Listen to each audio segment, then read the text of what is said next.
Vous voulez du pralin ou des éclats de fèves sur le dessus? Alors on va Éclats avoir de les fèves. Donc 4,70 s'il vous plaît. Auriez-vous les 70 centimes s'il vous plaît? Vous avez un souffle Madagascar qui va être frais en bouche et avoir une intensité en fin de bouche. Et le Sao Tomé qui va être épicé à Je vous mets une seule cuillère? Deux.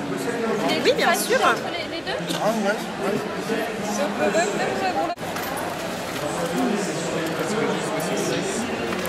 Ah, si vous les avez, ce serait parfait. Non? Non, bah c'est ça ira. C'est juste joli.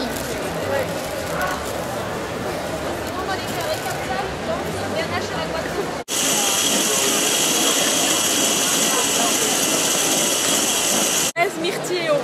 Alors je prends vos bains. Voilà les bons. Soit au micro-ondes, soit au bain-marie. Et le concept est donc la céramique qui le conserve tiède et onctueux au minimum 3/4 d'heure, 1 heure sur la table. Vous n'avez pas à utiliser d'appareil à fondu ou bien de réchauffer toutes les 10 minutes. Et si on n'a pas fini, alors ça se solidifie normalement au bout de 2 heures. Vous remettez la capsule et le lendemain vous pouvez réchauffer. Ça se conserve combien de semaines? 3-4 jours, c'est comme une tablette. Hein. Une fois que c'est en table, voilà, voilà, oui, voilà. c'est ouvert. Et donc, je vous disais, il y a une vingtaine.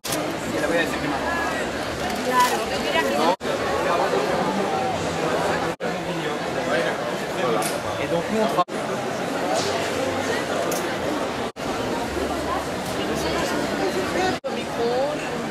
Une minute et demie.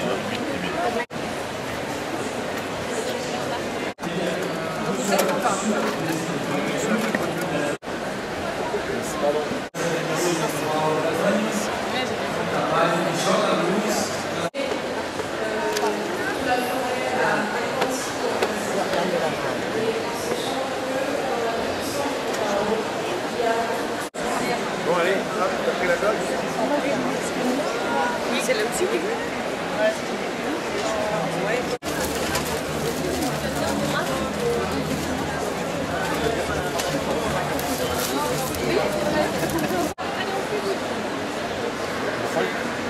le chocolat à 5%. Ah d'accord, vous ne les vendez pas déjà faits? Ben non. Sur la table bleue. Voilà, si vous souhaitez acheter. Une vingtaine différente. Une vingtaine différente.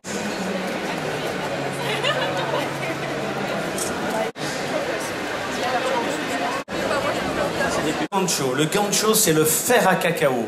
Le fer à cacao, donc c'est une lame recourbée et qui est au bout d'un simple bâton, mais assez haut, qui va lui permettre tout à l'heure de cueillir les cabosses de cacao qui sont en hauteur et auxquelles il n'aurait pas accès simplement avec la machette. Et puis, il a également la bandola. Alors, la bandola, c'est ce sac qui va lui servir à disposer les cabosses de cacao qu'il aura coupées pour les apporter jusque dans la clairière. Alors ce sac, eh bien, c'est de la récupération, bien sûr. Vous voyez là, par exemple, celui-ci, c'est avec un sac de farine qu'on a composé cette bandola. Et sur la tête, donc, un chapeau de paille, parce que si dans la plantation, on est sous la forêt d'ombrage et que c'est bien ombragé, par contre, pour venir depuis sa maison jusqu'à la plantation, eh bien, même à 6h, 6h30 du matin, le soleil est déjà là et le chapeau de paille, ça fait pas de mal. Alors, Antonio va mettre avec la bandola, également son chapeau de paille et le gancho. Alors, Antonio est plus grand, donc il pourra déjà attraper des cabosses de cacao qui sont un peu plus hautes, mais certaines sont encore plus hautes. Bon, une traditionnelle santoméenne. Et vous voyez qu'avec beaucoup de charme et d'équilibre, elle a sur la tête le cesto. Le cesto, c'est un panier en osier qui va servir dans la plantation pour prendre les cabosses de cacao et les transporter, mais qui sert également pour entreposer un certain nombre de choses. Et puis quand on fait ses courses, également quand on va au marché, bien le cesto, c'est quelque chose de très très courant et permanent à Sao Tomé.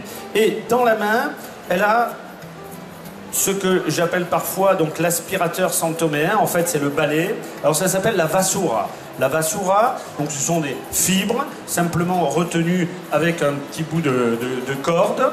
Et c'est un balai, mais qui est utilisé partout, dans toutes les maisons. Dans toutes les maisons, aujourd'hui encore, c'est le balai traditionnel santoméen.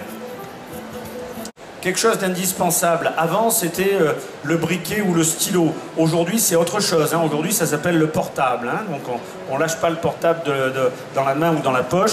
Alors, au passage, vous voyez le mien, il est en tablette de chocolat. On est bien au salon du chocolat. Et bien, dans la plantation, ce qui est indispensable, c'est justement cette machette. À la fois pour couper le cacao, mais également pour couper des légumes. Elmer, il a son chapeau de paille aussi. Son chapeau de paille a beaucoup vécu déjà. Et à la main, alors lui...